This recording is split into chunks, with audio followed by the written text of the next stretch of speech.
যেটা আপনি করেছিলেন প্রথম দিকে, ওরা গিয়েছিল সবাই, তারপরে আমিও একটা যোগাযোগ করবো, পুরো এলাকাটা ইনকোয়ারি করবো, ডিভিশন কমিশনার।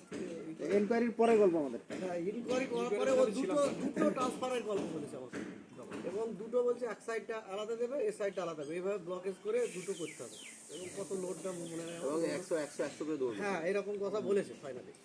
এবং দুটো কিন্তু সেটা করতে গেলে কি যে জায়গায় বসবে, মূল ব্যাপারটা ট্রান্সফর্মার বসানোর জায়গাটা, এটা হচ্ছে মূল ব্যাপার। যে জায়গাটায় বসাবে সেই জায়গার কি পেপারস লাগবে? না না না, জায়গা দেখিয়ে দিলে খালি দেখিয়ে দিতে তাহলে অসুবিধা নেই। পুরো লোকেশনটা একটা হচ্ছে তাহলে আরেকটা একই জায়গায় দুটো বসিয়ে দেবে, দুদিকে যাবে কি হবে? হ্যাঁ অসুবিধা নেই। হবে না।